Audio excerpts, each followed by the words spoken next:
Всем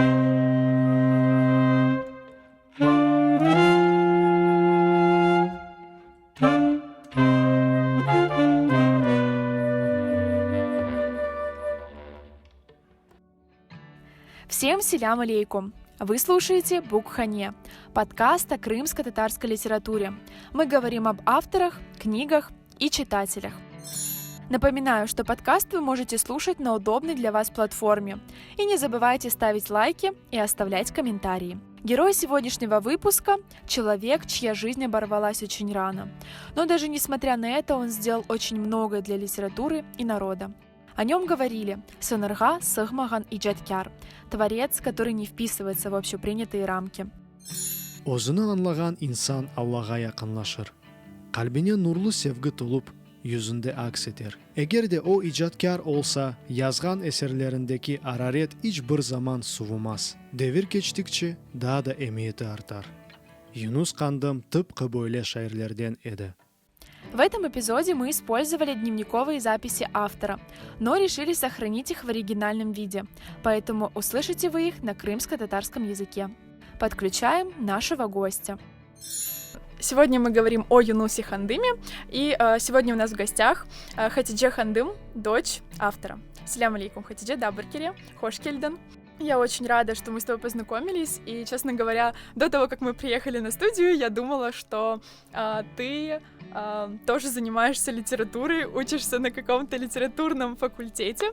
Я даже хотела сказать нашим слушателям, что человек не случайный в литературе, потому что вырос в семье автора, писателя, переводчика, еще и сам занимается, но я думаю, что твоя специальность, которая не связана с литературой, она никак не повлияла, и ты тоже увлекаешься литературой, немного расскажи об этом. Да, Сагол, очень приятно быть здесь с тобой. Слушай, вообще, по идее, я должна была быть тоже филологом, литератором и так далее, но так судьба сложилась, что как бы все предсказывали, что вот, сен иште бабан ишины девам это Джексон, эн кичкене сенсен, и все как бы, да, лелеяли надежды на меня. Но так оказалось, что вот у нас все в семье филологи, кроме меня. Такова, да, соляви, как говорится. Ну, и так получилось, что, да, в любом случае диплом — это одно, а в душе ты можешь быть, да, совсем другим, кем хочешь, как говорится. Ну, вот любовь к литературе, она, естественно, с детства, она прививалась в семье, как бы, да, вот, и, ну, как бы, тем не менее, я училась там за границей, на другом факультете, вообще политология, специальность, международные отношения, но все равно, да, вот, возвращаешься к истокам. В любом смысле этого слова. Как бы были моменты, когда ничего не интересовало, ничего не хотелось, в особенности, ну, мы, если сейчас говорим честно, да, у нас такой explicit content. Был момент, когда вот бабашка Кеченде, его не стало, что вот, конечно, была большая травма и не хотелось ничего вообще связанного с литературой, ничего такого, что напоминает и так далее. Ну, когда вот, как самая младшенькая, которая самая, наверное, более травмированная, у меня было такое отношение. И потом, когда я уже выросла, все напоминали, все говорили, вот, да, сен Юнус Хандым кызысын.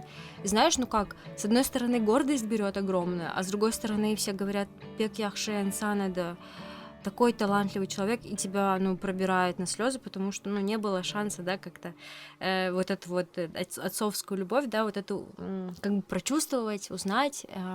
И так получается, что в один момент я понимаю, что вот пришло время, вот не знаю, просто наступает момент, когда ты возвращаешься к истокам и начинаешь читать и понимать, что насколько вот Аллаха шукурлер олсун, что бабам бір шаир, бір язар эді, потому что такое богатство, такое наследие оставил после себя. И, в принципе, я-то его узнаю по его стихотворениям. Я-то не пропустила, в принципе, ничего такого, да, я его узнаю, я с ним общаюсь до сих пор, но вот с помощью вот его произведений, можно так сказать, да. Қызыма, белкі аққу кібі сон кейірім айтып кетерім, ұзақларға мұжизелі бақи дүния гөллеріне, сен өсерсің гүл фидандай, ғонжеленір кетерсің, соң селамым еткізірсің дағларыма, чөллеріме. Ну, давай поговорим немного о биографии, где родился Юнус Хандым, как вот он пришел к литературе, журналистикой тоже занимался, знаю. Да, вот. да. Коллега, вещами, так скажем. Многими вещами занимался, но вот по поводу первого, да, что ты сказала, вот были переводы, что у него была большая переводческая деятельность, на самом деле было, да, такое, и раньше же как, смотри, вот книги как издавались, было очень тяжело что-то опубликовать, ну, как бы за счет там государства, за свой счет, понятное дело. Издавались эти переводы периодично в журнале Йылдыз. Аллаға тоже шукурлар болсын, что у нас были такие издания, где можно было вот найти даже тем же студентам, вообще интересующимся людям. И потом, позже немного, уже как бабашки не стало, мы все-таки издали некоторые его произведения, переводы. Шайырның омур аркадашы Сабрия Кандымова onun işini devam etip, çeşit жиынтыкларını тертип етіп бастыра. Были произведения, но не все, конечно же, удалось как бы опубликовать. Есть, ну ты знаешь сама, эта индустрия такое дело, тут нужно или самому, или же на кого-то надеяться. Вот. А так вообще и был написан сценарий на Оларда Инсана, то есть около 5 романов было переведено. Да. Ну как переведено? Тоже очень интересная тема, потому что кто говорит турецкий, крымско-татарский похожий, это не перевод, это просто ты как бы адаптация. Кто-то говорит, что вот нет перевод все-таки, но это такое, знаешь, контроверсийная такая тема. Меня радует только то, что вот Бабашка все-таки он смог поговорить с Чингизом Дахджисом самим непосредственно, и может быть, ну, как бы в предыдущем выпуске вы говорили наверняка об этом, то, что Чингиз Дахджи раньше не воспринимали в Крыму, по многим причинам, и сейчас тоже не воспринимают, но и писатели тоже не воспринимали его, и моему отцу приходилось очень часто защищать, понимаешь, ну тоже свои, защищать и защищаться. И вот перед смертью своей в 2005 году он смог поехать в Лондон, встретиться с Чингизом Дахджи, и у них такое есть большое интервью вместе. Взял разрешение, потому что как бы там ни было, ну, дань и уважение, и взять все-таки, да, Элял Этмекону, и вот смогли, и даже смогли, по-моему, написать, я же говорю, киносценарий, что-то такое, но вот такая жизнь, вот так получилось, что Бабашка 2 недели спустя приехал домой, весь на эмоциях, столько планов, столько всего, и, ну, сердце не выдержало, и, вот, ну, как бы так, в 2005 году. А вообще Бабашкина, возвращаясь уже к твоему другому вопросу про его творчество, он родился в Узбекистане в семье туркмена и Уркусталы Наджи Биташки. Вот. Он родился в поселке Акурган, это не поселок, совхоз, по-моему, называется, в Ташкентской области. Вот. Их 5 детей в семье было, и бабам был 3-м. Он поступил, ну, получается, да, сельские дети, как бы, такое, рядом с Ташкентом, поступил на филфак в университет имени Низами. Как бы, да, вот в то время, может быть, ты тоже знаешь, что в то время это было такое вот логово всех талантливых людей, о которых мы потом услышим. Это Татлит, имени Низами, Ташкентский педагогический институт. Вот там вот он учился, и, получается, уже в то время он начал работать Ленин Байрага. И как бы первый парень на селе возвращается, значит, да, домой, как она, Айтхан, как бы возвращается домой на выходные, остается там и уезжает потом в Ташкент работать. То есть он и журналистикой начал заниматься, да, с достаточно таких молодых лет, и как бы учиться. Ну, ты знаешь, что тогда советское время, что много было процензурено, недоцензурено и так далее. Но все равно учились, и я же говорю, скольких мы людей знаем сейчас, кто выпустились оттуда, и все, кто сейчас вот первые наши лица, те, кто на самом деле знают язык, и те, кто пишут и так далее. Ну, это, наверное, то поколение. Ну, и вот про первого парня на деревне, я же говорю, так он же встретил мою маму, получается. Он приезжал, она тоже из его села. Да, она тоже оттуда, с Акургана, они комшу баллары, да? Вообще, да, очень интересно, потому что не как-то вот, получается, мамины братья и сестры игрались с Бабашкиными братьями и сестрами, потом пришло время, когда уже все выросли, Бабам уже, по-моему, отслужил в армии, он служил в Украине в Желтых водах, уже отслужил, по-моему, приехал, и вот приезжает свадьба, Буртой Олгана Демалхом Шуларнан, да, пригласил на танец, ну и все, первый парень на деревне, как говорится. Он потом приезжает в Крым и становится специальным корреспондентом Яна Дунья, да, как я знаю? Да. Получается, вот переезд в Крым, он, знаешь, когда происходит? В 89-м году они, по-моему, переезжают, да, в Крым уже полностью семьей. мы переезжаем, и, конечно, ну, где работать? То есть по работе я не уверена, сразу ли он начинает работать, но в какой-то степени, да, сюда же переезжает редакция газеты, она, получается, из Ленин-Байрака превращается в Ена Дуня, да, и он начинает работать там, также корреспондентом, вот, и что еще было в то время. А уже в 90-х годах ближе он становится первым секретарем, по-моему, фонда культуры, который вот где сейчас библиотека Гаспринского, там у них был фонд культуры, они очень много проектов делали. Вот тот период был тоже периодом оживления, хотя, с одной стороны, да, экономически, если подумать, разруха, но в культурном плане просто, знаешь, правильные люди, правильные желания можно сделать. Вот в то время было таким. Яшларга иҗат сырларыны огретмек максатыннан Исмаил Гаспринский адына китапханемыз узурунда Илхам эдеби бирлешмесинин тешкилатчысы ве ребери oldu.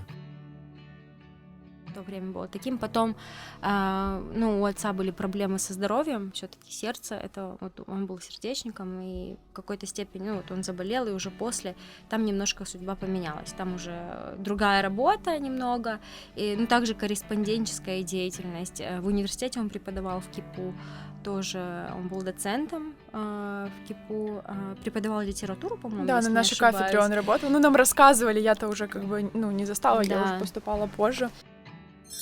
Откуда появился вот этот интерес к украинской культуре? Он переводил украинские произведения, да? То есть откуда вот это? Ой, я думаю, что это началось, когда он служил в армии, вот в этих жёлтых водах.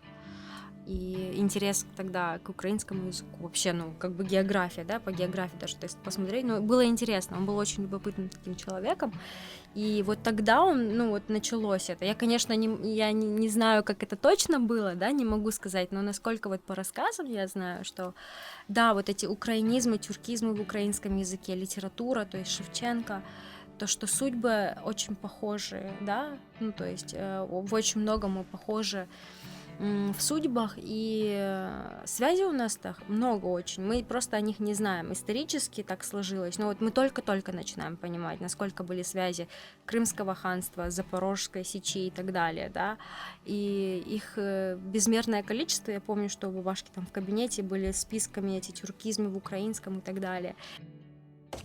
Юнус хандымның элязма дефтерінден. Ниаят Катюбинскийның минарелер астында хикаясыны машинкадан чыгардым. Ажайып хикая. Йылдыз оны дәршетсе, чох iyi иш olur еді. Ташлар устында хикаясыны редакторлендірмек ве машинкадан чыгармак керек. Не үчүндір Микола жавап язмай. Михаил Катюбинский Кырым ве Кырым татарларнен баглы язган бір сатыры біздің тілімізге тәржеме етіліп, айры китап оларақ чыгарылса яхшы olur еді. Бу конъюнктура дегіл. Бу ади бір ихтияч. Рухи ач халқымыз бойлы эсерлерге мухтач. Началось все вот с Леси Украинки, Тараса Шевченко, Коцюбинского и очень многих других писателей и поэтов. Вот. Переводческая деятельность непосредственно. И друг Микола МД, это наш Аллах Рахмет Элисын, конечно, да. Они встретились с ним в Баку, с Миколой МД, он тоже тюрколог, писатель, поэт. Встретились в Баку на конференции, на симпозиумах, да. И там его познакомили с Миколой МД, и он говорит: о, Юнус, не Юнус Эмре, это другой Юнус, да. И вот так они познакомились и начали свою деятельность.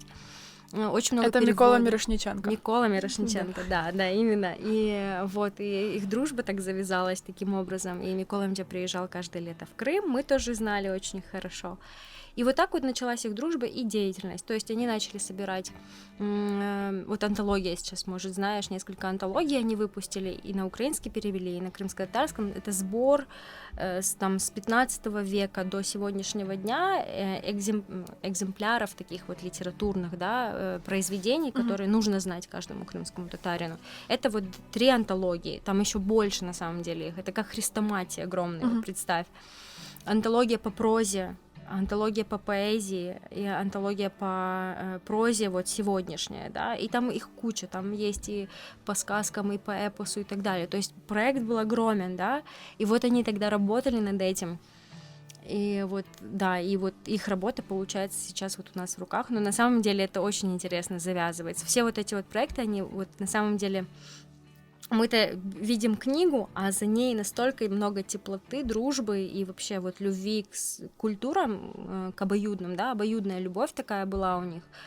И вот, да, и вот с Миколой Мирошниченко вот тогда они очень хорошо сработались. Но не только с ним, я же говорю, вот всякие поездки, симпозиумы и так далее, то есть насколько широкого круга был человек, то есть, он, знаешь, у нас сейчас многие как-то более сжимаются в себе, а вот даже тогда, вот тогда не было столько самолетов, не было интернета, и не было там, знаешь, такой телефонной связи не было. Вот Да. просто не было телефонной связи, все писали письма.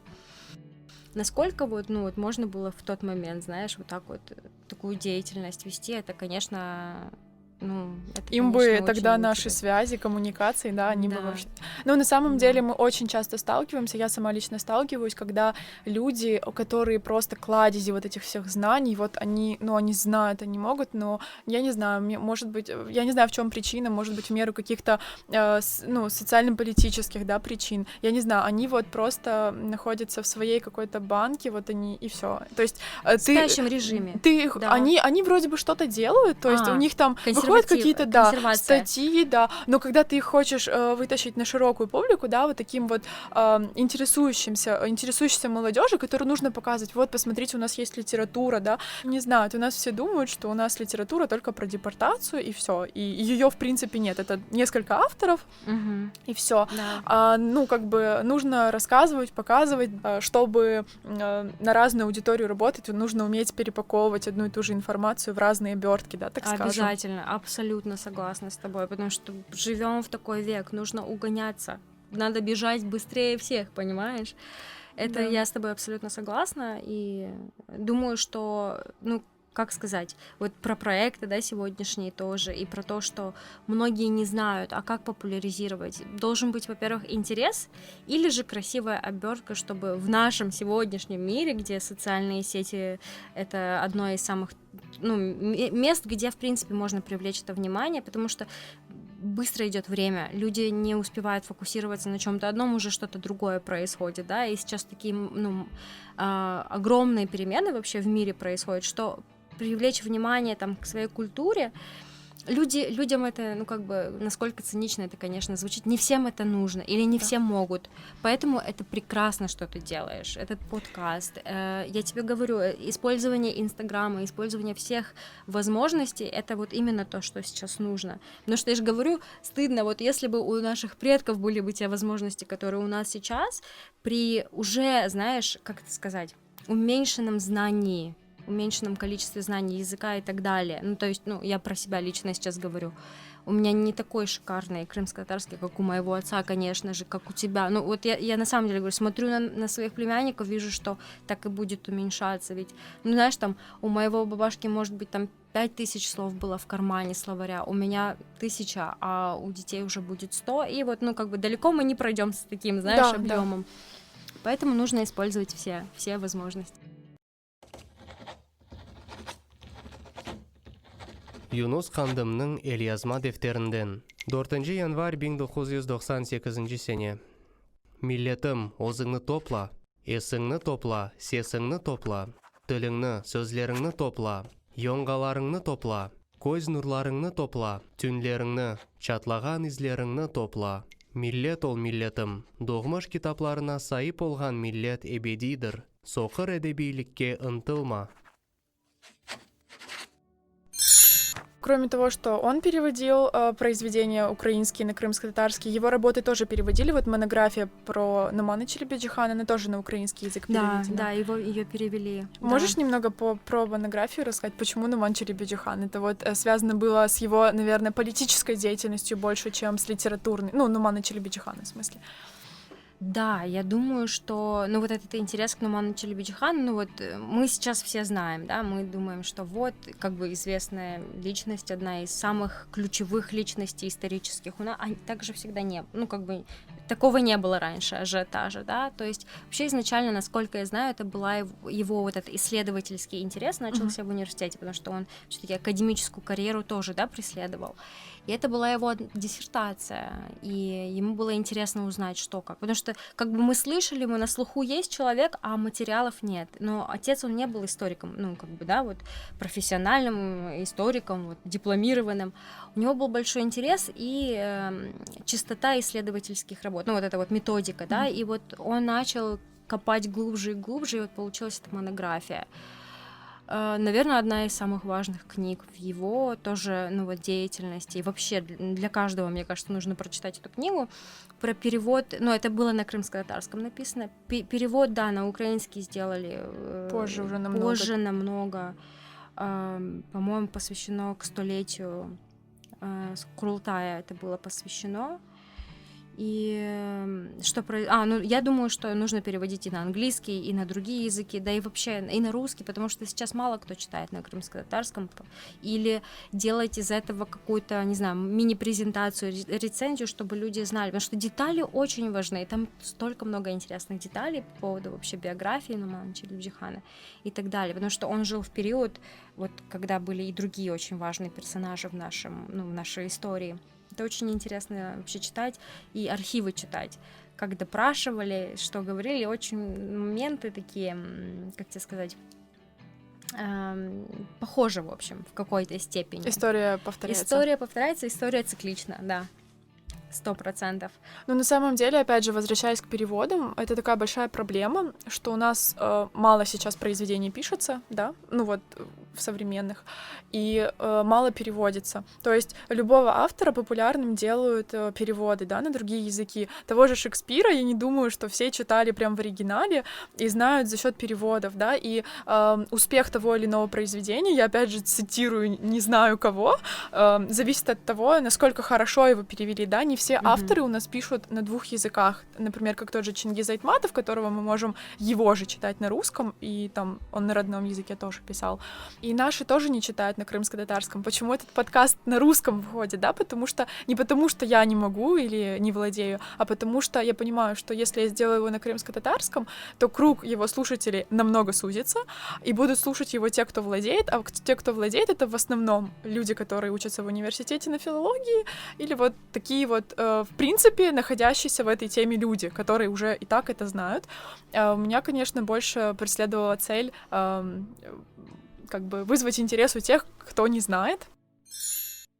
По поводу Чингиза Айтматова, с ним тоже твой бабашка был знаком. Да. Что-то ты знаешь об этом? Я знаю, что они познакомились, я же говорю, на одних из вот таких вот конференций. Даже где-то есть Кажется, фотографии. это премия Тараса Шевченко, нет?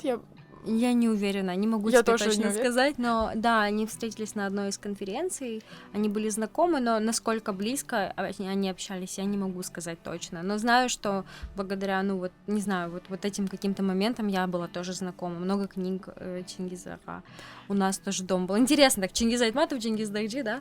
И, ну вот, я думаю, что так. Ну, вообще, очень много интересных знакомств было именно на таких симпозиумах, и в Турцию бабашка часто ездила и так далее.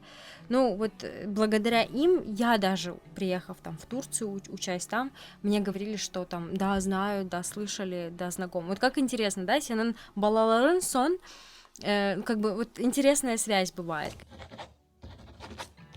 Юнус хандымның элязма дефтерінден. Йылда келіп кете, мақсулдар йыл. Түркияде, Романияда, Латвияда олдым.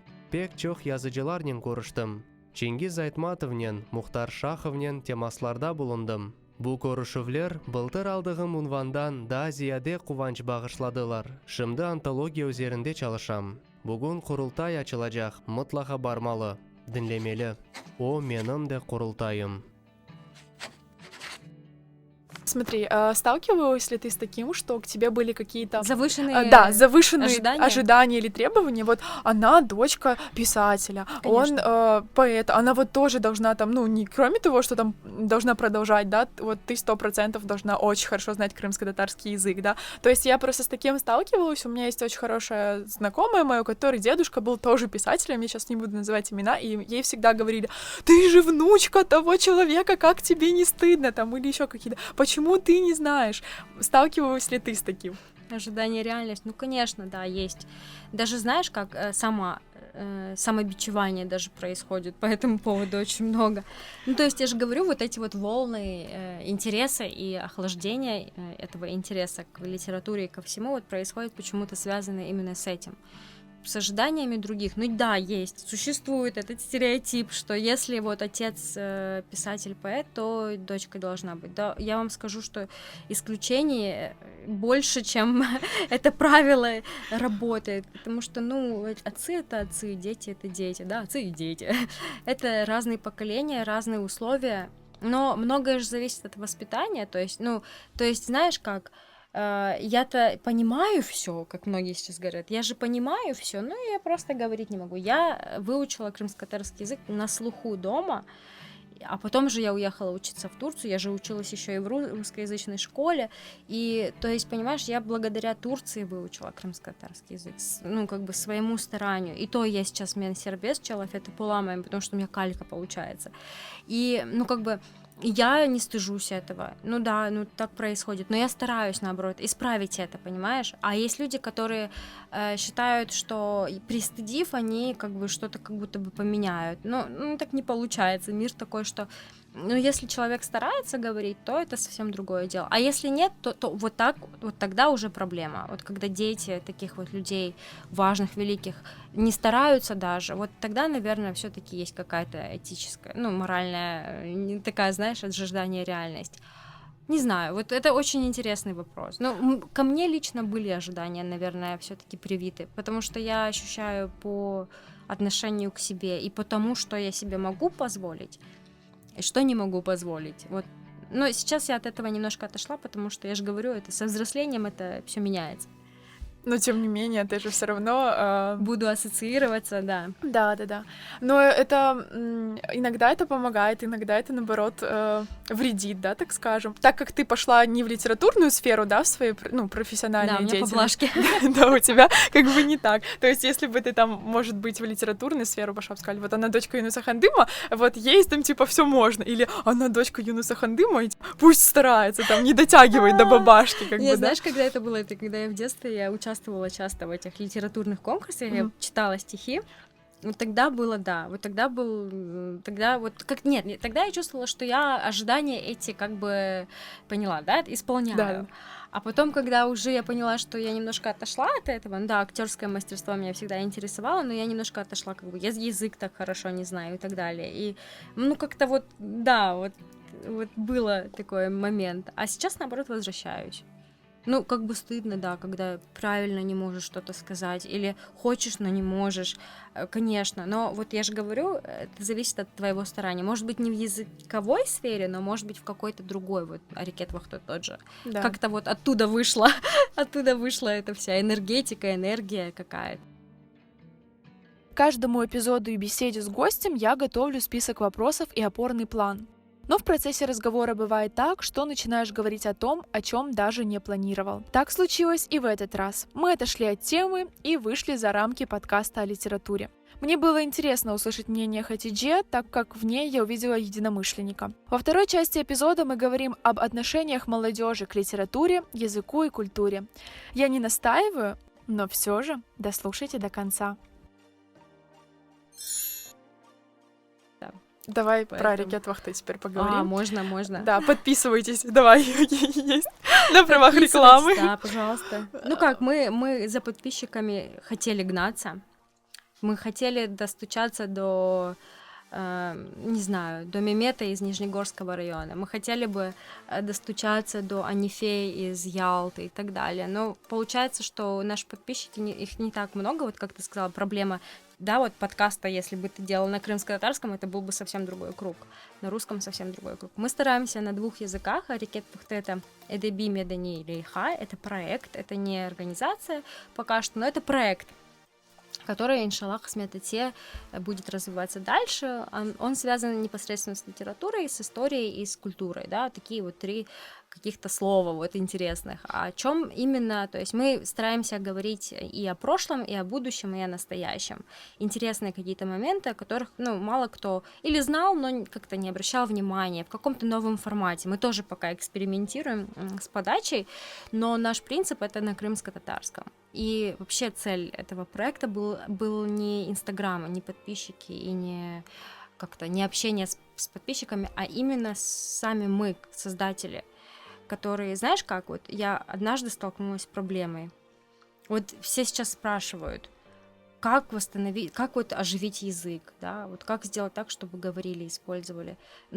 Язык должен стать нужным, ты должен его что-то делать с ним.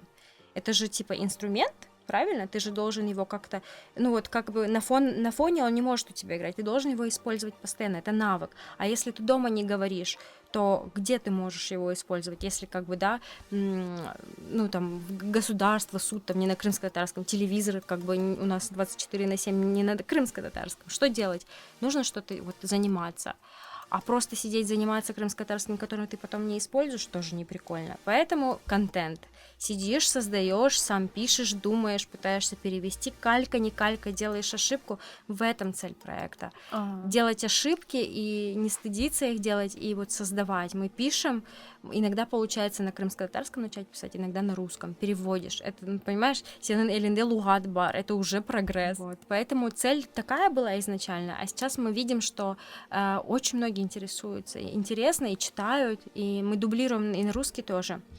Но цель на крымско-татарском на латинице. Потому что, ну, если не мы, то вообще кто? Проект был этот организован ребятами со Стамбула.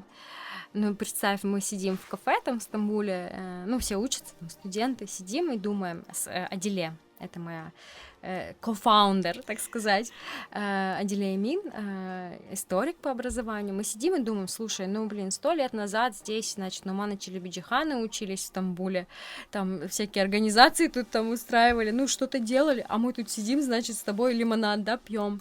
Нужно что-то делать. И вообще, ну, активность как-то, ты сама заметила, хотя, может, в Крыму как-то по-другому. В Турции все-таки немножко по-другому все это ощущается, параллель. Как будто бы все заснуло в таком дремучем сне. Но это хорошо, иногда это хорошо. Но вот я не вижу, вот я не знаю, мне как-то вот не бросалось в глаза, что вот что-то есть такое, знаешь, молодежное, активное, прикольное. Да. И вот хотелось заполнить этот вакуум. А нужно заполнять вакуум, потому что если не заполнишь, наполнится чем-то не тем, чем хочется, короче. Вот. Что касается уже литературных произведений непосредственно, ну, можем сказать, что произведения Юнуса Хандыма, они живут в песнях, да, крымско-татарских. А какие бы ты произведения посоветовала почитать? Я вот всегда задаю этот вопрос, чтобы познакомиться с автором, с какого произведения лучше начать? Ну смотри, все-таки стихотворения Бабам больше, да, писал, то есть их больше. Они можно начать с стихотворений. Но я не знаю, я вот... Ты сразу понимаешь, ну вот, как бы, знаешь, вот бывает, ой, вот это стиль Блока, вот это стиль Маяковского. Ну, ты вот знаешь, бывает же такое, вот у Бабашки есть определенный стиль.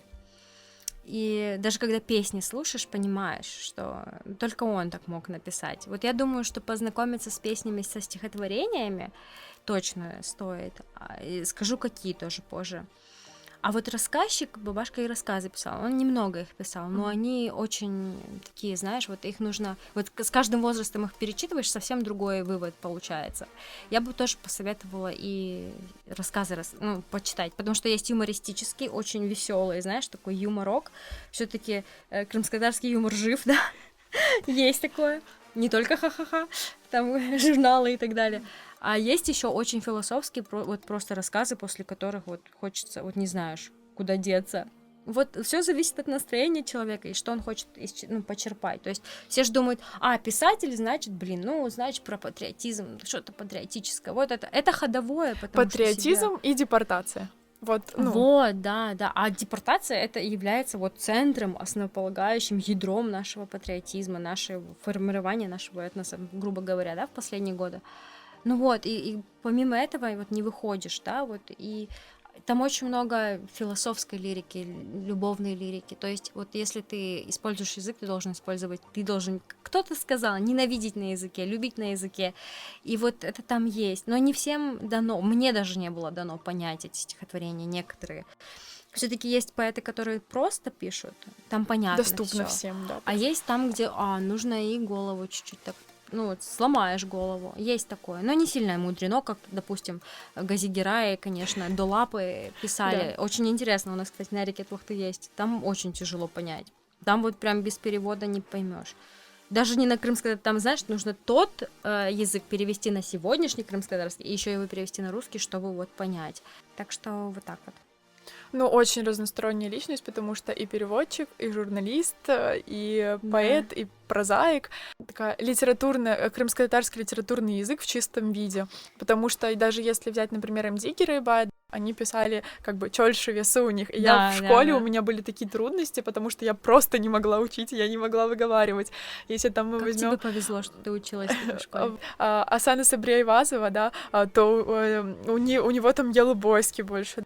Для меня это было сложно, и после того, как я уже закончила филологию, у меня еще больше это укрепилось, вот эта литературная база, потому что дома мы как бы больше говорили на тоже орта-йолах, больше литературный, и для меня это было вообще непонятно. Сейчас как бы я понимаю, что диалект — это наше богатство, и я когда вижу человека, говорящего на диалекте, я иди обниму, как говорится. Да.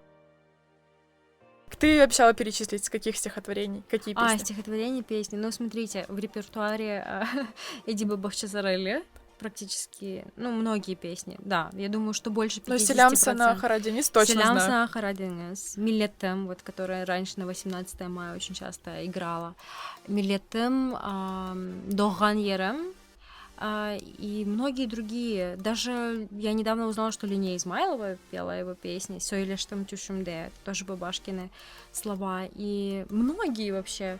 Эббер, тоже, Эдип Ага, Дистан, Ай Кызлар, Вай Кызлар, очень многие другие песни, Нияра. Там их куча, понимаешь? Просто около 30 песен было написано отцом. Но я же говорю, вот ты понимаешь, что это он написал.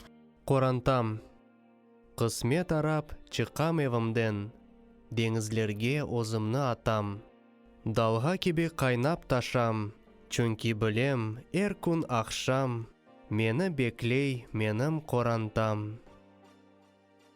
По стихотворениям, наверное, надо сборники смотреть. Вот есть стихотворения, которые вот Тюшунже мне нравится очень. Там про сон, как будто наяву. Описывать сегодняшнюю просто ситуацию. Очень много интересных моментов. И депортацию, и сегодняшние моменты. Тюшунже мне нравится стихотворение Бабашкина. И очень много других патриотических, связанных с депортацией и так далее. Но у него очень сильно просматривается вот эта тема патриотизма, что Кырым-татарлар сизге ола, да, вот именно то последнее, я думаю, я надеюсь, что это не последнее поколение поэтов-писателей, которые вот на чисто крымско-татарском писали. Шакир Селем, Юнус Хандым и все остальные. Сейчас тоже есть, но их меньше и меньше, да, становится. Вот они, тема основная какая, ты наверняка тоже знаешь, что там тема именно вот этого беспокойства. Да. Мы вернулись с Изгенеола. Нечун Буркарым татары башкасыны таптай. Озын аякларын астында, да, вот это, оказывается, вечная наша проблема была.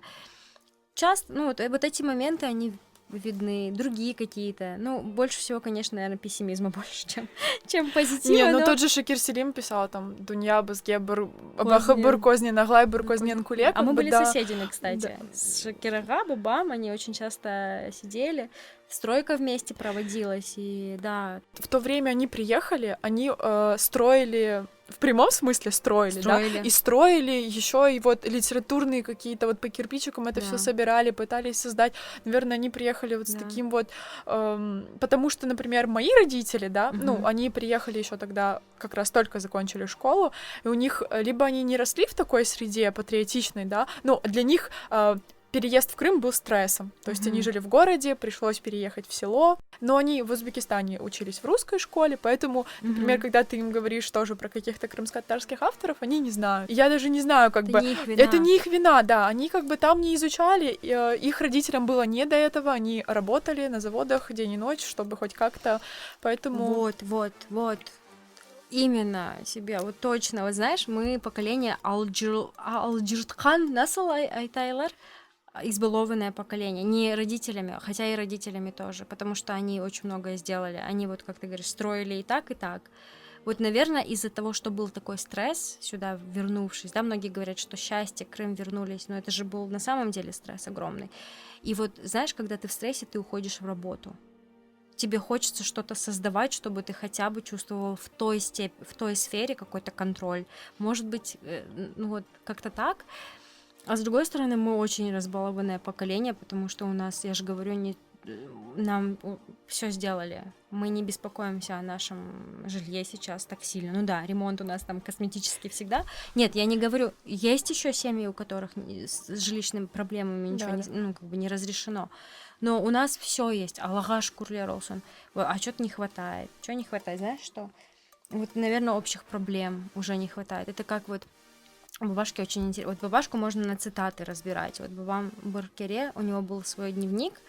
Вот, кстати, с него можно начать. У меня есть книга Юху Йох Кослерде, и там вот дневник тоже, Дефтер Язалара. Да, и там вот такие хорошие слова. И они у меня тоже записаны. Шимды бугунки заманда эрбур Крым татары оз-өзүне бур меджлис, оз-өзүне бур ватан север, ве оз-өзүне ватанны севе.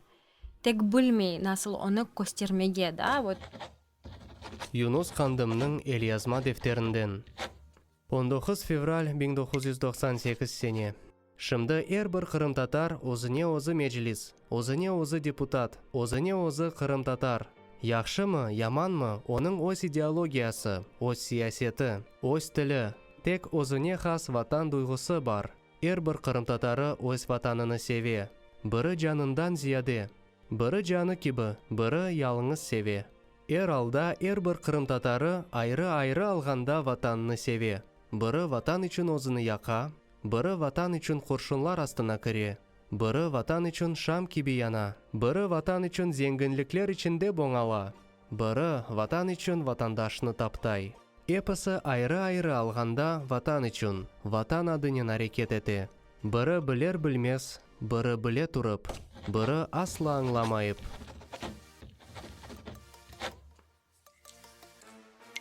Ну, там очень многие такие моменты, и на самом деле у нас нет общей, наверное, проблемы, которая вот нас бы вот так вот связывала. Раньше это был переезд, все жили в одних условиях, мы немножко отходим от темы нашего подкаста. Но это тоже все связано. От условий, да, и у всех все были братьями друг друга, а сейчас, вот знаешь, как вот физические заборы построили, так и заборы такие вот появились. Как-то. Но тут же логично, что мы уже построили себе, так скажем, мягкие диванчики поставили, и вот возьми, твори, делай, что-то делай. Уже у тебя по 300 родственников не живет, ну, как бы переночевать не приходит, у тебя вот все условия спокойствия, да. Машинка стирает, машинка моет, все делает. Но нет, нам как бы нет. А поэтому я все-таки опять же возвращаюсь, да, к тому, что нам нужно таким вот. Я там не причисляю себя прям к активной молодежи, но мне вот прям хочется что-то... Я бы тебя очень даже причислила, поверь мне. Что-то делать, чтобы люди, когда скроллили ленту, они такие: о, ничего себе, у нас такие стихи были. Да. О, а вот эту песню, которую я напеваю в машине, ее вот этот человек написал, да, чтобы знали. Да. И чтобы, когда завтра вы находились в среде других национальностей, да, вот я когда была в Кыргызстане, я увидела очень много людей, которые ходят с футболками, и на них нарисован Чингиз Айтматов. Я думаю, ничего себе, вот почему мы так, не делаем, да, и они могут рассказать, и вот когда мы попадаем, когда я начинаю рассказывать про нашу литературу, они такие: столько сходств, ой, так интересно, ой, то есть нам нужно еще не то чтобы самим влюбиться, еще и кого-то влюбить, да, чтобы люди тоже интересовались вот этим вот, а мы начинаем очень сильно радоваться, когда люди других национальностей учат наш язык, говорят на нем. и мы, ну, Да. то есть, да, мне Редкость, как бы... но и бывает. Редкость бывает, мы радуемся, но наш язык, он тоже не ущербен, его тоже могут Большая, учить не да. только мы, можем учить не только мы. Мы в первую очередь должны, конечно, учить, вот, но опять же, не такими, что Да. вы со Мечбурсас, там, Харамтатарсас. Про Мечбурсас. Да, Мечбур — это вообще такое слово. Это просто в недавнем контексте Да, очень важное слово.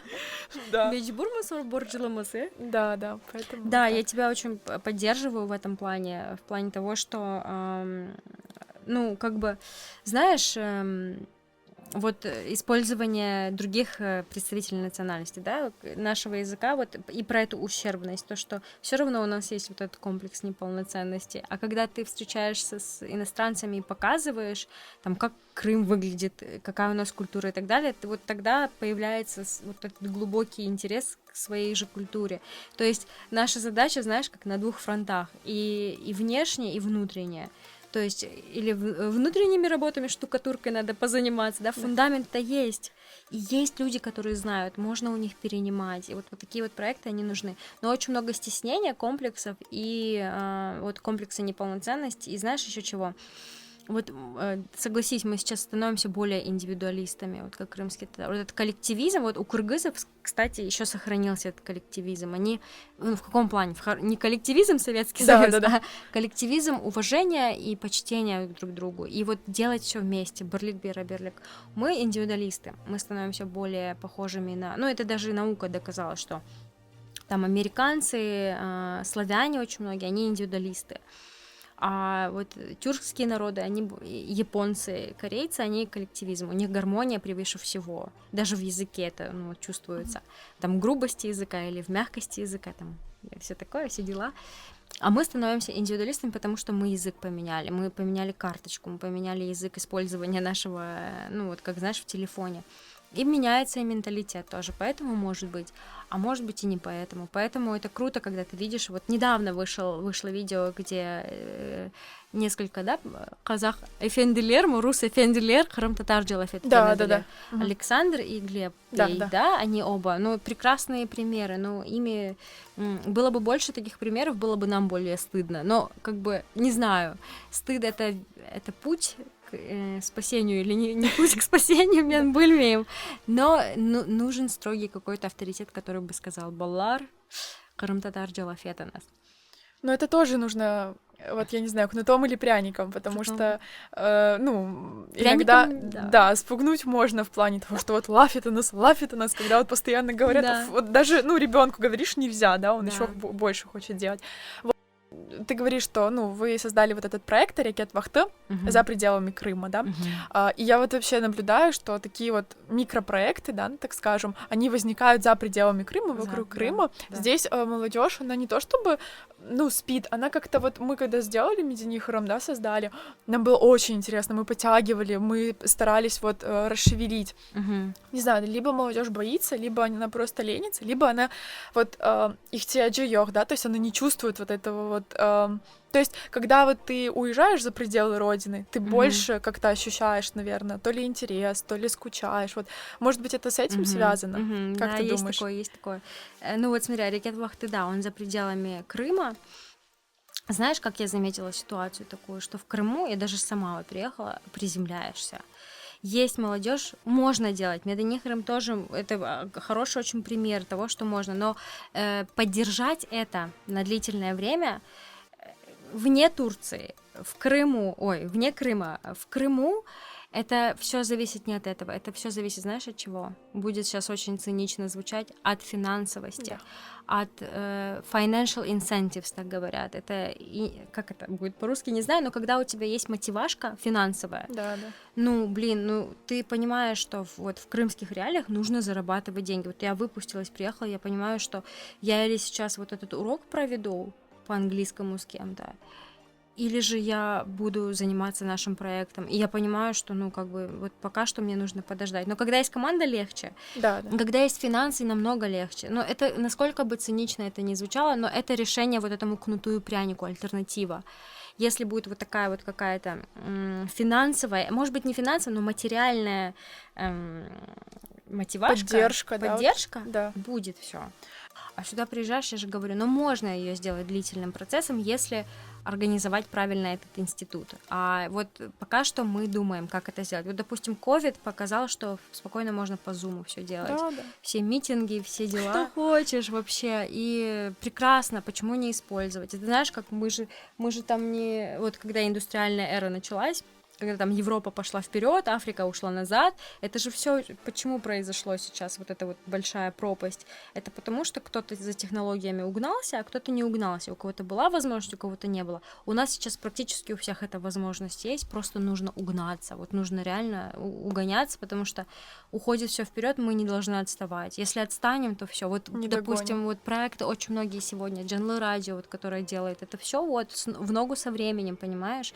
И ну вот, если бы этого не было, ты представляешь, какая бы вообще пустыня, вот Сахара, ничего бы не было. Поэтому это важно. Вот именно такие интересные медийные. Но и плюс, я же говорю, Мехмед из Нижнегорского или Анифе из Ялты, мы не знаем, в каких условиях они, нужно это или нет. Им будет нужно, когда это будет как-то или финансово, или же статутно их как-то поднимать. Вот, допустим, популярность свадеб. Почему эти свадебные ролики такие популярные? Ну, потому что, во-первых, люди выкладываются на все 100%, они все-таки хотят яхшабурто и япма. А во-вторых, это все красиво и интересно. А как у другого подглянуть, да? Вот что-то типа такого сделать у нас, на вот таких вот инстинктах, да, человеческих. Да. Подглянуть, посмотреть. Потому что порадоваться и гордиться, это у нас пока что как-то не получается, но это нужно пропагандировать, именно гордиться за своих, не обсуждать других, а наоборот как-то поддерживать. Вот это вот, если у нас получится, вот у кыргызов, кстати, вот это есть, я с ними училась, и у меня была большая компания, я их обожаю, прекрасные люди, вот у них это есть, они вот как-то, вот они смогли это сохранить, да.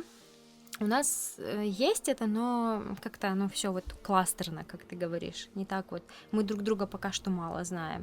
Ну и вот эти проекты, они, может быть, нам и помогут друг друга узнать поближе. Мы сейчас переезжаем как бы в Крым, мы пытаемся как-то разрастись, чтобы какой-то нетворк был и тут, и здесь. Но это, знаешь, это так зависит от человеческого фактора много, ты наверняка знаешь. Посмотрим, Хасмет. Ну, еще такой один минус, наверное, во всех таких интервью об этом говорят, что у нас не умеют воспринимать критику. То есть одно дело, когда мы хвалим, а другое дело, когда, ну, я, например, вижу, что это неправильно, да. Ты скажешь или промолчишь? Я скажу. Ты скажешь, Да, да? я как скажу. скажешь? Я напишу в личку, наверное. Ты напишешь в личку, Я, наверное, правильно? напишу в личку и скажу, что а вот машалла сізге, я птынас, ну вот так неправильно. Но опять же, видишь, тут вопрос, как воспримут. Если я человека знаю, ну, я 100%, я прям позвоню, скажу. А если я не знаю, Да. знаешь, вот у нас был... Такая дилемма, блин. Да. Очень Был такой случай, когда мне знакомые говорят, что у них был журнал, и как у них появилось 2 редактора. Вот эти вот ребята, которые у них работают редактором, они купили журнал, не будучи еще, не работая, и увидели кучу ошибок, и написали им на почту, что, ребята, у вас так много ошибок. И они говорят, да, приходите к нам работать, исправлять наши ошибки. И так вот они у них начали работать. Серьезно, да, очень прикольно. Муж с женой. Здорово. Говорит, а если бы они нам написали, например, в комментарии, да, мы бы, скорее всего, там, ну, либо удалили комментарий, потому что Подход. вот часто же говорят, что если вам понравилось, скажите об этом всем. Если вам не понравилось, скажите об этом Но нам. это очень интересно, когда люди мобилизируются в комментариях. Знаешь, там не по каким-то особо важным, каким-то экзистенциальным каким-то вопросам народа, а вот давай в комментариях, а вот так правильно. Ну да, в личку правильно. Я согласна с твоим подходом. Подход важен, да, и какая цель того, что ты напишешь? Если ты хочешь улучшить, если человек открыт улучшаться, то окей. Да, тут... А если нет, ну вот по Рикет Вахты я тоже говорю, очень много интересных было комментариев, обратной связи, и мы сейчас запускаем видео, уже непосредственно записываем наш крымско-татарский, ошибочный, там столько ошибок. Я сама вот когда говорю что-то, я понимаю, что я сейчас просто такое сморозило сделала, не знаю, что сделала, но я стараюсь, я делаю, и я знаю, что будет реакция ужасная. Я знаю, я уже прям жду. Я жду этих, знаешь, тигров и так далее. Но мы предупреждаем всех изначально, да, то есть если ты предупрежден, ты уже как-то обезопасен. Поэтому бұрынжиден ақылдан yapmak керек. Я ничего не говорю, не вообще, и себе говорю, и другим говорю, но я понимаю, что мы тоже делаем ошибки, но мы делаем специально ошибки, потому что мы не умеем по-другому. Мы можем попросить кого-то нам перечитать, подчитать, сделать, но тогда это уже не будет наш продукт, это будет чей-то продукт. И плюс это покажет состояние языка, понимаешь? Этот клип тоже показал состояние наше, ну, как бы вообще, что происходит. Ну и плюс набрал очень много просмотров из-за наших Да, плохой пиар тоже пиар, да. скандал, интриг и расследований. Так Да, что вот так понятно. вот. Ну, будем надеяться, что наше время — это Арикет Вахта все-таки, Арикет и Темус. Арикет и Темус. Вы слушали подкаст Букхане. Присоединяйтесь к нам в социальных сетях, ставьте лайки, оценки и комментарии. Над подкастом работала я, Сибия Бибулаева. Выражаю благодарность Фетисляму Кишвееву и Бекиру Абдулаеву. Их голоса вы также слышали в этом эпизоде.